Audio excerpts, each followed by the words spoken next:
Hello once again. I just had a video taken down and I've no idea why.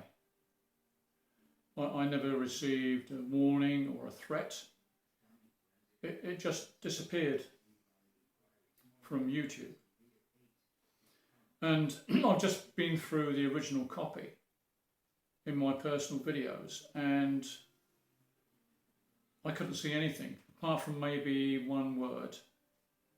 I don't know. But the censorship through algorithms is very, very sensitive. Having said that, when a video is taken down, you just know that you're being flagged for investigation by the Stasi. So my days could be numbered here.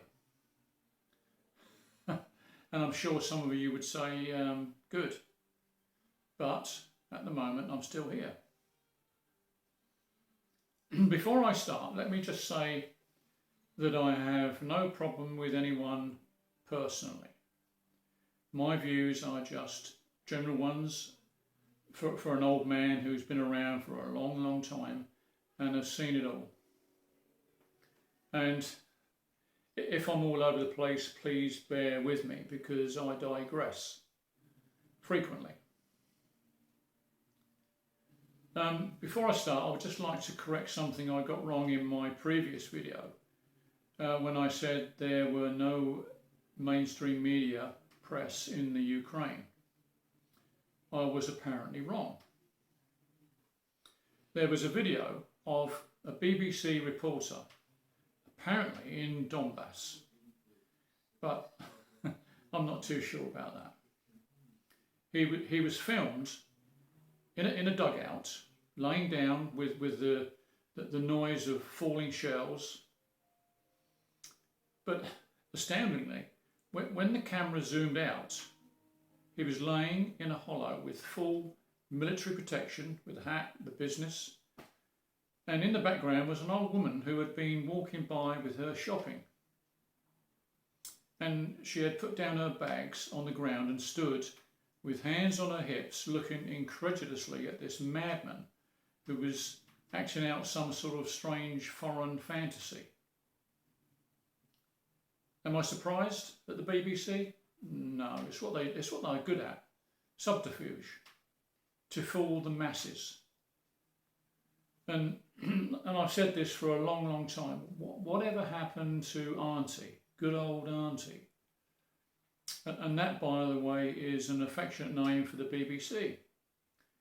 When it was an impartial institution and gave the impression that you were being taken care of by a friendly family member.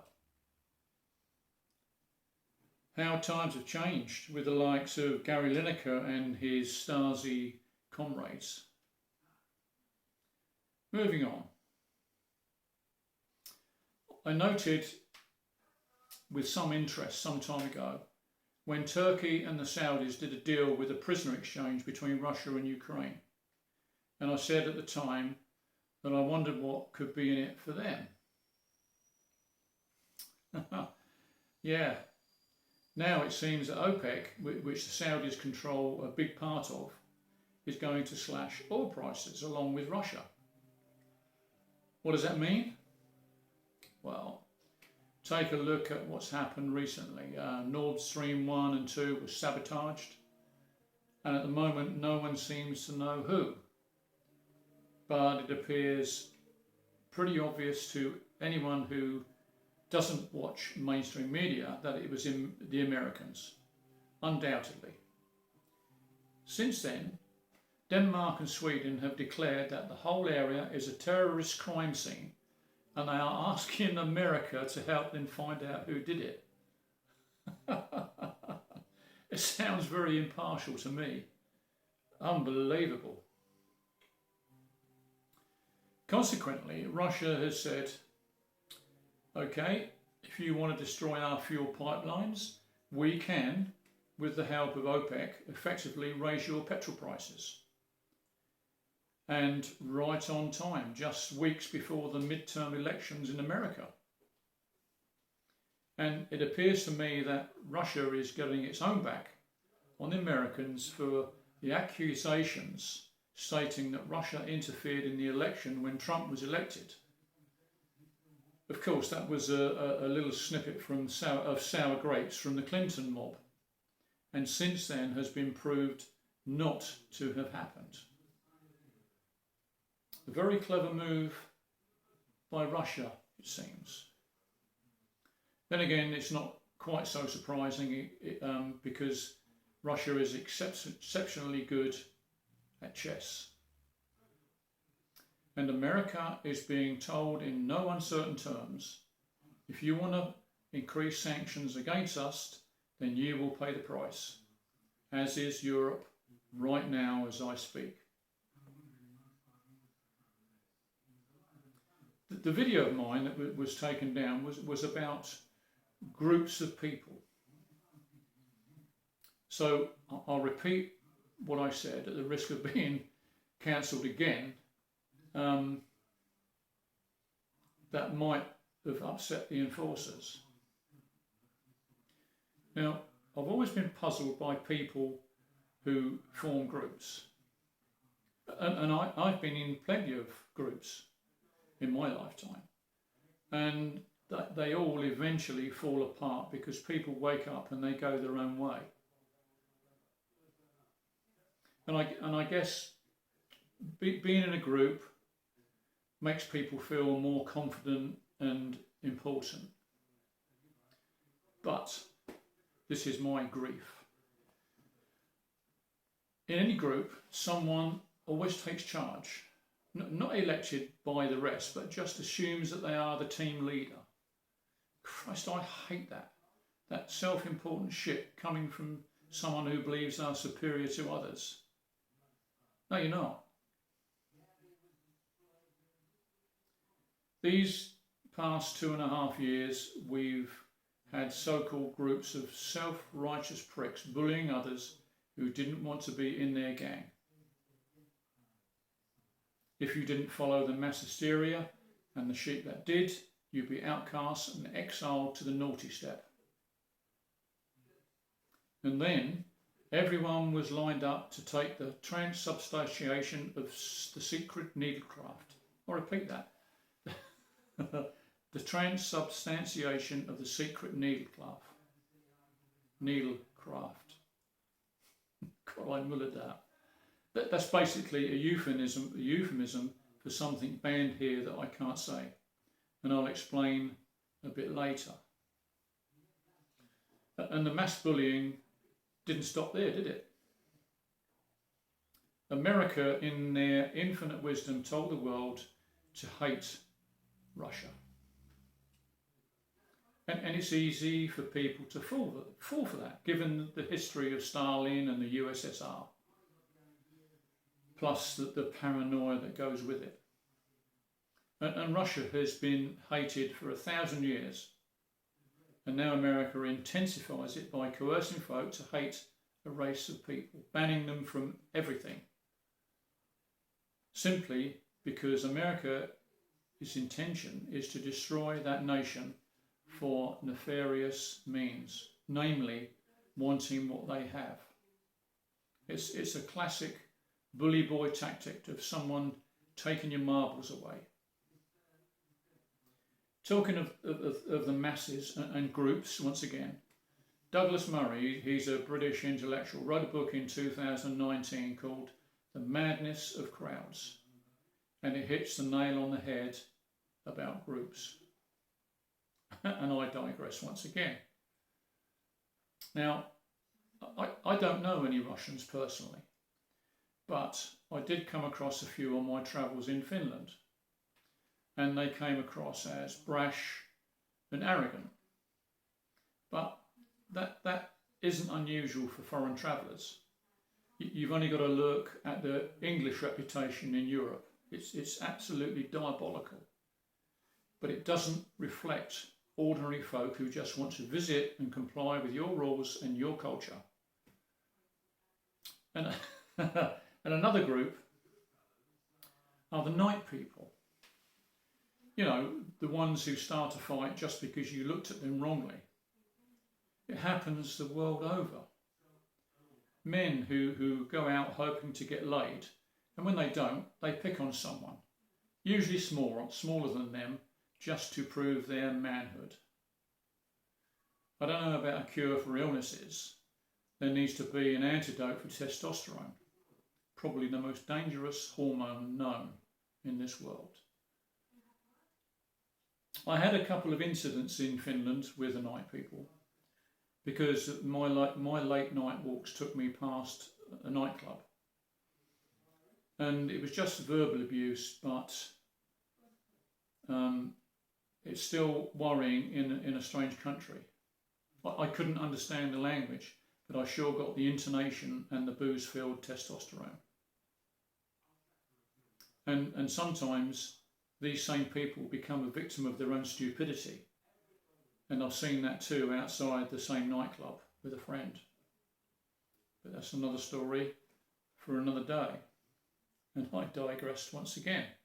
I was talking about encouraged hatred. Isn't that what America is doing right now? The same fascism that occurred in 1930s Germany? You would think that we would have learned lessons from our history. Instead, I've said this before, instead we keep repeating it again and again. What a sad world this is. And the world needs to change badly because the American hegemony has been a disaster for so many countries. And the people who had to endure those wars, many of them didn't make it and are still dying because of American arrogance. The United States of America have much to account for, and what's going on now could see a shock regime change that would change the world completely, forever. Can that be a bad thing?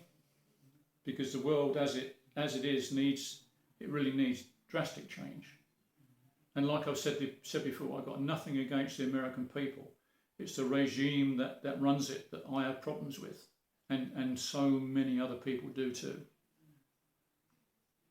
By the way, transubstantiation, if you didn't know, is a Catholic thing, with the wine and the bread being taken for the embodiment of Christ. I'm sure you've seen it in the films.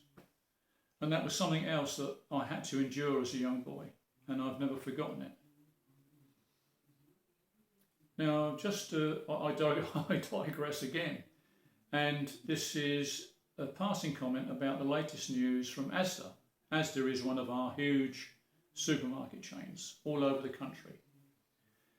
And if you're lucky enough to have an Asda with a cafe and you're over 60, they will provide a meal deal of soup and a roll with unlimited coffee for £1, which is about €1.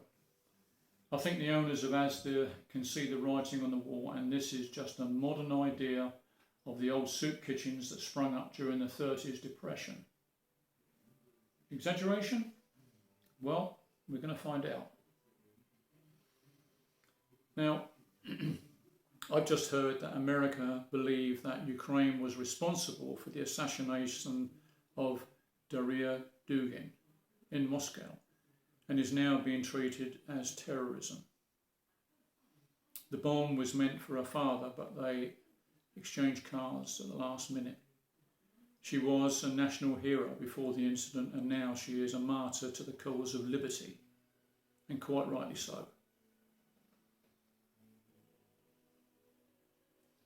Now, my suspicions of this could be two things.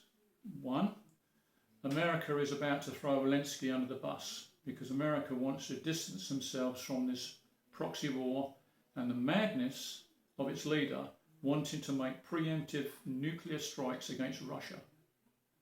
How crazy is that? Even though they did apologise for it.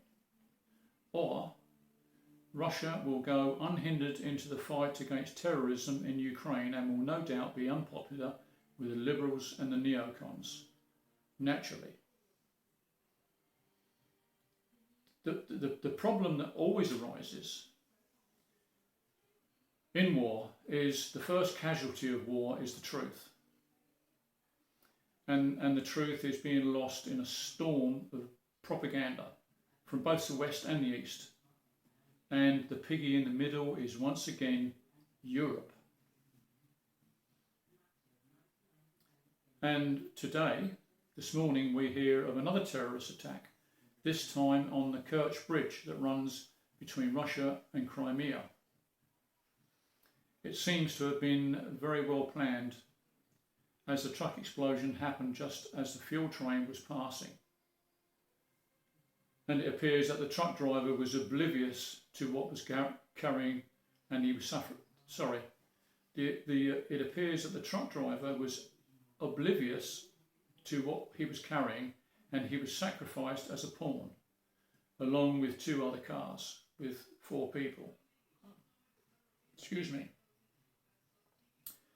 And the video of inspectors checking out the truck and not finding any explosives is odd, but maybe it was carrying the same chemicals, ammonium nitrate, the same fertiliser that caused a massive explosion in Beirut a few months ago. All it needs is a trigger from maybe a passing car. But I'm sure the investigation will find out what actually happened. And now, the whole of the Western social media is alive and celebrating what has happened. And that bridge was actually there to connect people. Just to connect people. And that alone tells you how sick and ignorant people are on Twitter and Facebook. But we know that anyway.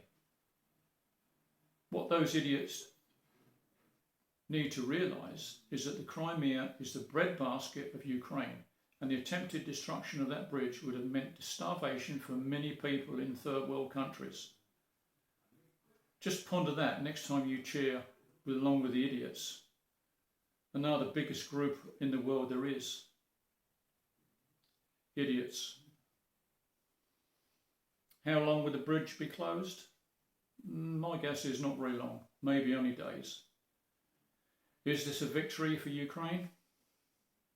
Don't hold your breath. It could be short-lived. It seems to many that Ukraine is pushing Russia to escalate this war, but Russia is remaining resolute in their softly approach. Well, for now at least. Uninformed people want Putin deposed. But do they really think that it will make any difference? Of course not. But many in Russia want Putin out. But you've got to be careful, very, very careful what you wish for, because if Putin goes, there are a lot more people in that cabinet that are far, far more aggressive than he is. And what happens after this war is over? Well, it seems that the Iron Curtain will descend for eternity, shutting the West out completely. And that means the West is possibly committing its people to a life that only third world countries experience. Am I right or am I wrong? Who knows? I don't have a crystal ball. I'm just observing what is going on and offering an opinion. And I think it's a straightforward opinion of people that I follow, and a lot of them I respect for their opinions too.